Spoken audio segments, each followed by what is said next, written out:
Welcome. This is Gwen Dayton, General Counsel and Vice President for Health Policy at the Oregon Medical Association. We're very pleased that you're joining us for this recorded webinar describing the Early Discussion and Resolution Program. The OMA is very pleased to have with us Bethany Walmsley, who's the Executive Director of the Patient Safety Commission. The Commission, as you'll hear, plays an integral role in the implementation and the success of this program. So without further ado, let's just jump into what this Early Discussion and Resolution Program is and where it came from. This is liability reform, as you're aware, is not a new issue. The legislature and the people of Oregon, frankly, have been considering this for quite some time, but we still have not achieved meaningful reform. And it's really the efforts over the course of those many, many years that drove us to where we are today and what was accepted going forward at the Oregon Medical Association.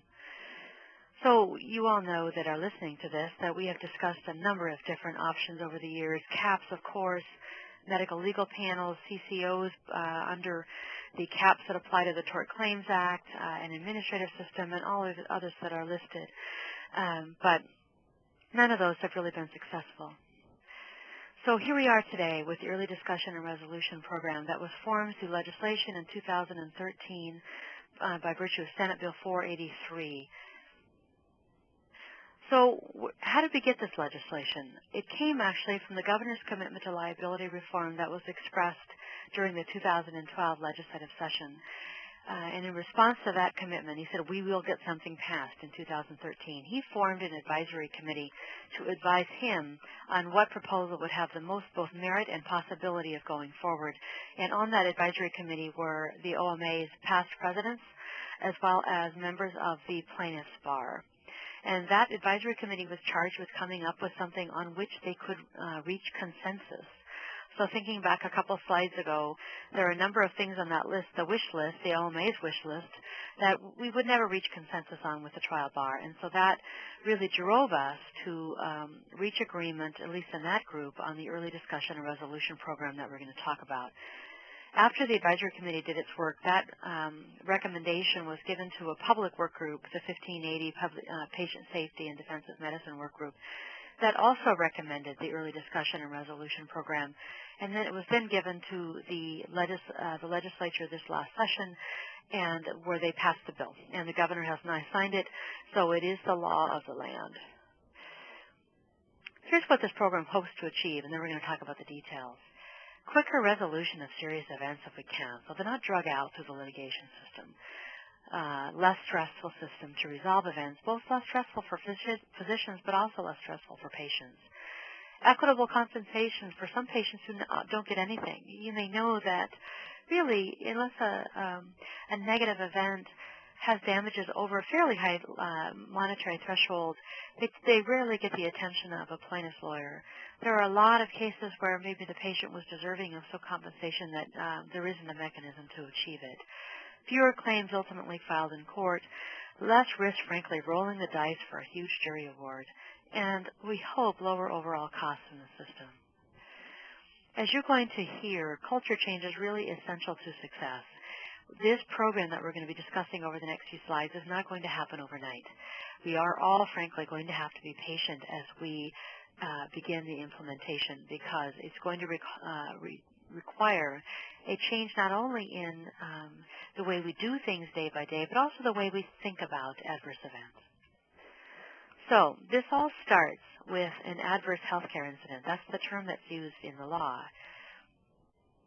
So when an adverse healthcare incident happens, there is a filing of a notice of adverse healthcare incident. And the filing can be done by the hospital where it happened, a healthcare provider, an ASC for that matter, ambulatory surgery center, or the patient. If it happens in a hospital, the hospital actually files a notice, not the physician who might have been performing or giving the care in the hospital.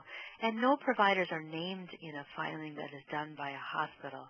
But all providers are told by the hospital that the notice is filed. The filing goes to the Patient Safety Commission, and the patient gets a copy of it as well. Now, it's important to remember that filing and participation in the system generally is voluntary. So if a provider, hospital, patient doesn't want to do it, they don't have to.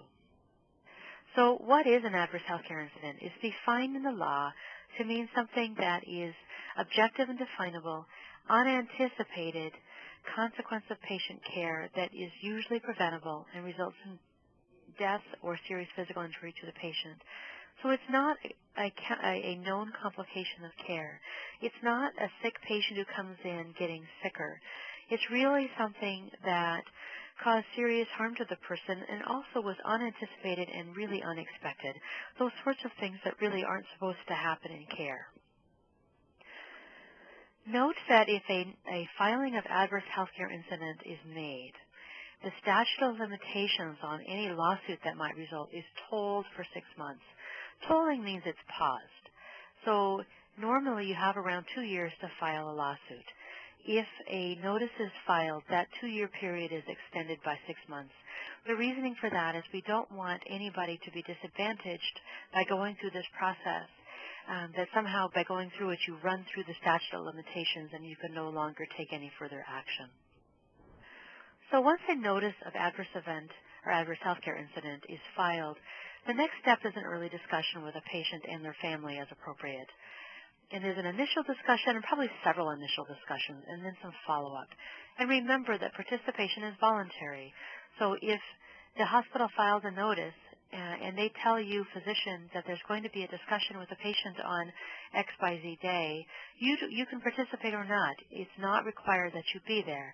Now, there's many risk management reasons why you might want to be there, but there's nothing in the law that requires it.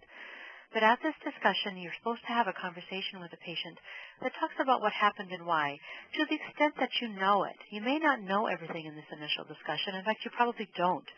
So you're not expected to speculate or guess about what happened. You're expected to talk about what you know and only what you know. And then there's opportunity for follow-up discussion where you talk about additional facts you may have discerned, but also what you're going to do to prevent future occurrences as that is applicable. Because we know that a lot of what patients want when something has gone wrong is not so much compensation for themselves, although that's sometimes true, but to know that the same thing isn't going to happen to somebody else. And it's during these discussions that you can make an offer of compensation if you think it's warranted, but you certainly do not have to. There's nothing in this process that requires any kind of monetary or other compensation made to a patient. Now, this early discussion with the patient after an adverse healthcare incident is confidential in a way that these conversations, which we know are happening now, are not. Right now, an apology is confidential, but not more detail about why it happened.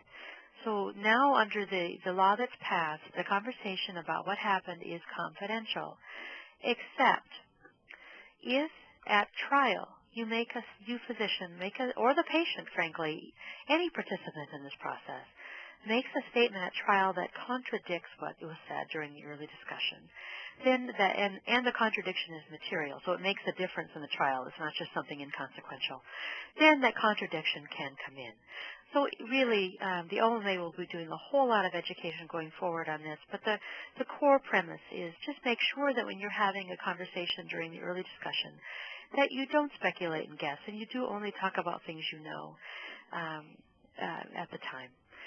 So the fact that you participate or don't participate in this process is not admissible into evidence. So if you elect not to participate in this process, that can't be used against you if there's a later trial. Now, you're all probably wondering what's going on with my malpractice carrier, because surely they have an interest in this, and clearly they do. Under the law, a malpractice carrier cannot refuse to cover you or indemnify you if you make an offer of compensation through this program. But they can impose reasonable obligations on you as an insured in order to participate. So, for example, these will be up to the carrier, of course, but the OMA can envision things like make sure you let the carrier know if you file a notice, because they're going to want to help you respond to the notice and figure out what, if any, compensation is warranted. So if all of this conversation does not resolve the matter, you still have the opportunity to go to mediation. Mediation is a known process that we've had in Oregon for a long time, where it's a more formalized conversation, where you have somebody that is helping to move the conversation forward to an appropriate resolution. Mediation in Oregon is confidential and remains confidential under this program. It's not required. It's available. And again, the mediation and the terms of any offer that are made during mediation are confidential. The law also allows you to get a release of liability. Frankly, to get any kind of documentation that you might need to resolve the matter. And it's up to you whether you want to get a release of liability. The OMA thinks that in most circumstances it is probably warranted to ensure that there isn't any later litigation when you think that you've resolved the matter. If all of this fails, then the patient can bring a lawsuit. And it's important in Oregon that we maintain that ability because of our Oregon Supreme Court rulings. We can't prohibit people from bringing a lawsuit unless we provide other remedies. So they can still sue, but we're hoping that after all of this, they'll be less inclined to. So has this worked elsewhere? Yeah, it actually has. Other states have implemented this, although I will say on differing levels, in more closed systems. Although Washington has a pilot program that is closely mirrors what we're doing in Oregon, that is also in the early stages, and we'll be watching them closely to see what we can learn from them. Hospitals in Oregon are also doing this. Mercy Medical Center and Peace Health have formalized programs that are similar to this. The other thing that I'll note, because we're all watching how this works, is there is an oversight council created in the legislation that will watch the implementation of this, particularly such issues as the confidentiality. How is that working? Are we finding that we're litigating that every single time something goes to trial? If so, the OMA and we'll be joined by a number of others in going back and revisiting some of those issues at the legislative level. So, yes, we have examples from other states that this can work, and we have people that will be looking at it to make sure it's working and not causing harm to physicians and other providers. So when do I have to do this? Is this operational tomorrow? No. It is the law of the land, but according to the law, it's not operational until July of 2014. So this really won't be functional until the summer of next year. Now, patient safety is a critical part of this program. I'm going to turn the floor over to Bethany Walmsley from the Patient Safety Commission for a few minutes to let her talk about the role of the Patient Safety Commission in implementing this program and, frankly, what the promise is for patient safety as a result of this program. Bethany, I turn the floor over to you. Thank you, Gwen. So, as you know, the Oregon Patient Safety Commission is actually outlined in the bill as the administrative entity that will actually support the implementation of this program. Just to refresh anyone who's listening regarding the Commission itself, I want to spend just a few moments telling you about who we are and what we do, and then I'll go into some of the details around what we know today regarding the timeline for implementation and some other higher-level issues that we're working on right now. You can go ahead. So with that, the Commission was actually founded in 2003. That's when our original legislation was passed. And our first patient safety programs actually went into place in 2006. So you can see that we're a rather young organization, but we are Oregon's patient safety organization. And with that, and because of the huge implications to patient safety in this program, we had intense interest, of course, in being involved with the implementation of this program. We have a very large, diverse board that is appointed by the governor. We represent all kinds of varying interests across the healthcare continuum. This is a public process. All of our board meetings are public. We also have a very limited funding structure to date. We have fee-based funding for one of our programs called the Patient Safety Reporting Program, and then we have a lot of other grant-funded patient safety programs that we pursue that are mission appropriate so that we can help partner with a multitude of healthcare organizations to improve patient safety. You can see our accountability here.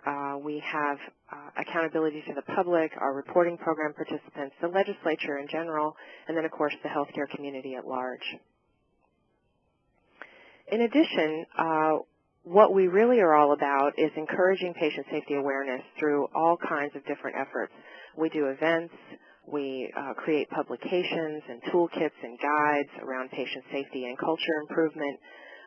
We convene quality improvement collaboratives, offer all kinds of free-to-you education and training. We distribute newsletters on a monthly basis.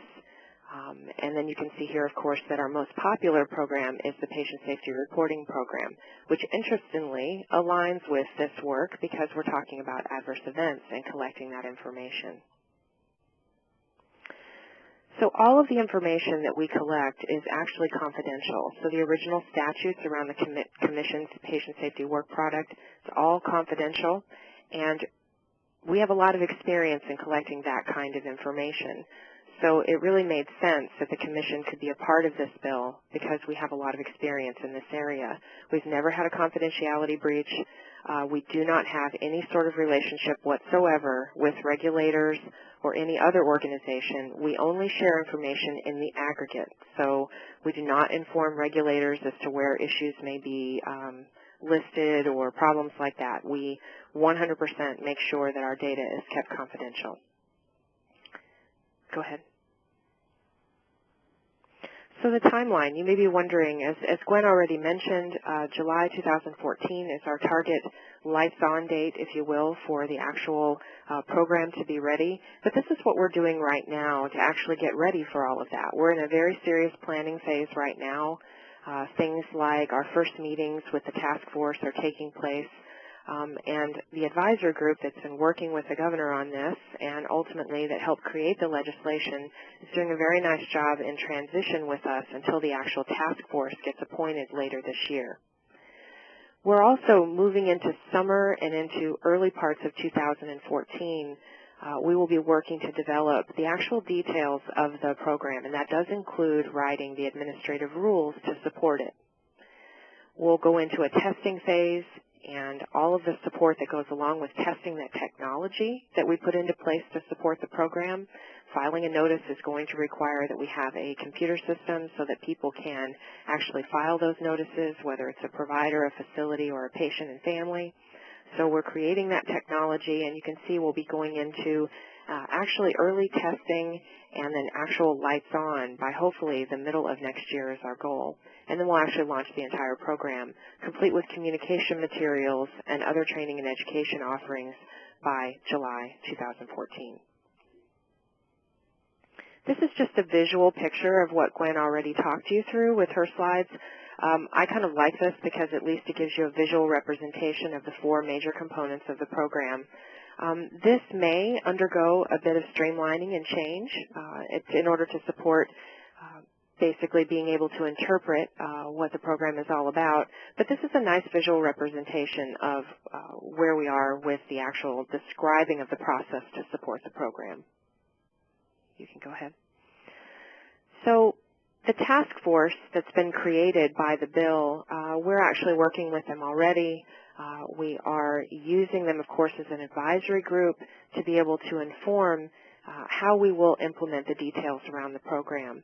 And so there are a lot of different expectations and needs that we need to manage, and they obviously are very diverse. So the providers, all of you, healthcare facilities, and patients and families, what we really hope to do is to implement a program that can meet the expectations and the differences in those expectations from each group as much as possible. The bottom line is that right now we're focused on some very important decisions that need to be made so that we can move forward with the details.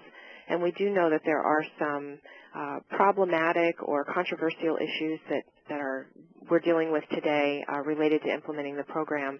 I will say I think the conversations are moving forward very well, but some of those issues are with regard to things like the serious event and the nature of the serious event. We do know that there are differences between the way a patient may view a serious event versus, say, a provider or another clinician would view a serious event. So we're talking through some of the things that we can do to try to help resolve any discrepancies that may exist within the program and get something out there that will serve the needs of everyone well. The voluntary nature of the program is also something that, although it is voluntary completely, there are certainly aspects of the way that we implement the program that will help to serve everyone with regard to voluntary so that we make sure that it doesn't imply something different than that. There's also the connection and the role that we play as an organization between patients and providers. Depending on who files the notice, the Commission will be in a role of connecting that party up to the other party. And so we need to make sure that we work out all of the details in that communication and make sure that we create a system that's going to support everyone's needs well.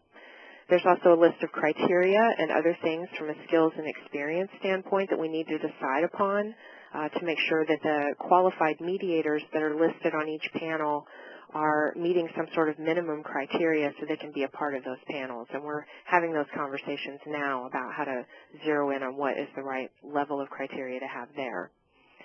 So you can see here there's also a few additional other things that will need to be worked out, but we're really hoping to have a very solid set of information and materials to meet the needs of all of our audiences by the time we go live with the program at July of next year. And finally, I would also just like to say that we have a lot of partners in this work, and we understand, and with the task force membership, we have a lot of those partners represented, which is excellent. But we are very mindful that we are collaborating on supporting this program, and we're really leaning heavily on other healthcare organizations, the insurer community, the legal community, other mediation networks, and trade associations and other advocacy groups for the consumers to try to make sure that we not only, one, get the word out about what the program is all about, but two, make sure that we've given a voice to all of their needs and concerns so that we can collaborate effectively and, as much as possible, create a program that will be sustainable for everyone moving forward. Thank you, Bethany. This is Gwen again. We're going to leave you with a few things to think about as we, Bethany and her team and the OMA work hard on the implementation of this bill. First, how does this relate to reporting of adverse events in a hospital or an ambulatory surgery center? You may note that the hospital that you either work for or maybe admit patients in already reports adverse events. So how is the system going to mesh with that system? So conversation with your acute care providers would be a good idea in the next year or so. What is the hospital where I work or admit patients doing with this program? Remember, it's voluntary, and the OMA hopes that there will be strong participation, but it really is up to your hospital whether or not they want to participate. So determining where they stand is something you should do. If we do this, what do we need to put in place to implement it? Are there systems that we need to have in place? Perhaps to trigger when a notice needs to be filed, or if a patient files a notice, what is our response? If we don't elect to participate in the program, what's our communication strategy with patients and other providers who might? What's our response when a notice is filed on something that we don't want to participate in? Do we need training for our staff? Assuredly, the answer to that is yes, actually, and the OMA is working on that. But start thinking about what your staff might need to do to effectively respond to this program. And what about our patients? How are we going to respond to their questions? I think Bethany can tell you that they've already received a lot of interest from patients in this program, and so you can anticipate hearing from your patients about this even before it's implemented. And so determining how you're going to respond to those patients will be really important to do now and not wait until July of 2014. With that, you are not without resources. We hope this webinar has been helpful to you, but if you have other questions, either now or as we get closer to implementation, you're always welcome to call me at Gwen Dayton. I'm the General Counsel at the OMA and work on this program directly. Bethany has also graciously agreed to be listed as a resource. I'm sure she would welcome your calls as well, because your calls and questions are important for all of us to do this right, to anticipate what your concerns and needs might be. So please feel free to use both of us as a resource going forward, and we look forward to talking with you further about this as we get closer to the actual implementation of the program. Thank you so much for attending today. We appreciate your interest, and have an awesome day, and we look forward to talking with you further. Bye-bye.